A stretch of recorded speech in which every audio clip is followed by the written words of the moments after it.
Bonjour à tous, aujourd'hui on va voir ensemble comment extraire et télécharger des données financières en utilisant Python et Yahoo Finance.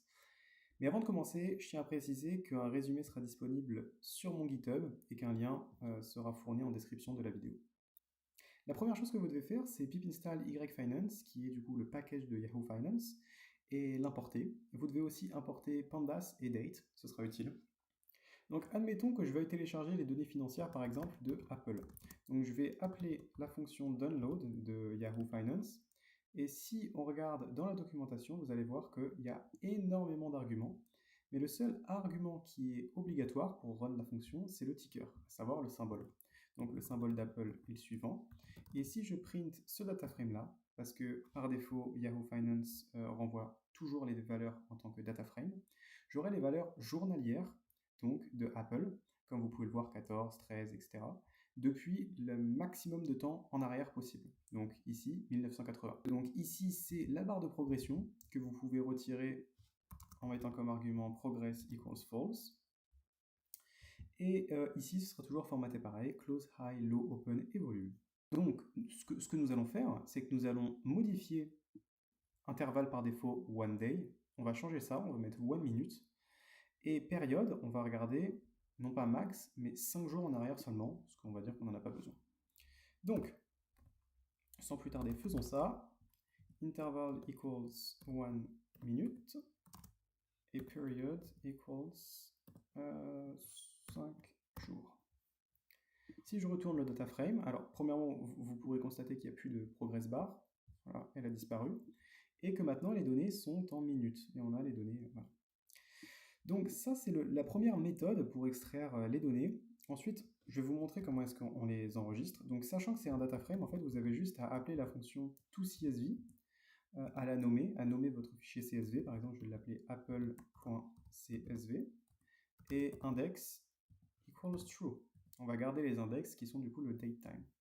Et si je fais ça, vous allez voir, donc il ne va plus être print, mais il sera enregistré, voilà. Et que je vais dans mes projets, j'ai apple.csv. Donc c'est magique. Et là, on a nos données minute par minute depuis 5 jours. Petite précision, vous ne pouvez pas extraire plus qu'une semaine de données avec un time frame aussi court, donc de 1 minute.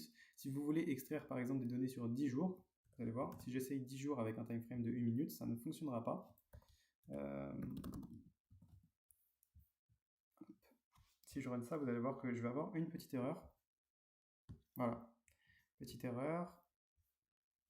Voilà, seulement 8 jours de données pour 1 minute.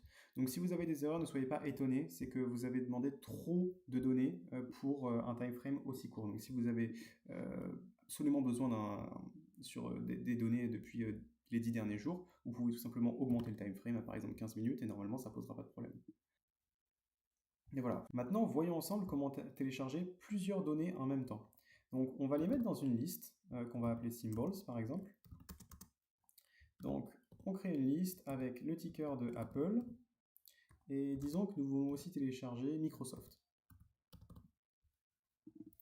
Hop.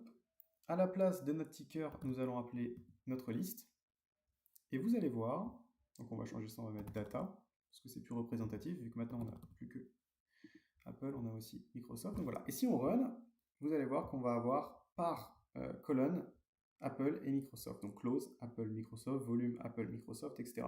Depuis tout à l'heure, ce qu'on est en train de faire, c'est demander à Yahoo Finance de télécharger les données en se basant sur la date d'aujourd'hui et en allant en arrière. Mais nous pouvons aussi vouloir télécharger des données entre deux dates. Donc ce qu'on va faire, c'est qu'on va initialiser nos variables pour que ce soit plus clair, mais on peut les mettre aussi directement dans la fonction. Disons qu'on veut télécharger nos données à partir du 1er janvier 2024 et terminer notre importation au 1er janvier 2025. Donc on va enlever période, parce que du coup il n'est plus d'aucune utilité, et on va utiliser comme argument start et end. Donc start égale start, notre variable, et end égale end. Mais par contre, bien évidemment, là on parle de données d'un an, donc un time frame de 15 minutes ne sera sûrement pas supporté. Donc on va mettre une intervalle de 1 heure au lieu de 15 minutes. Voyons ce qu'on a. Voilà, les données à partir du 2 janvier, parce que y a pas de, les marchés sont fermés le 1er janvier. jusqu'au 31 décembre 2024.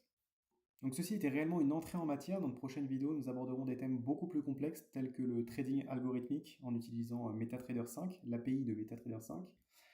J'espère que cette vidéo vous aura plu. Sur ce, je vous souhaite une très bonne journée.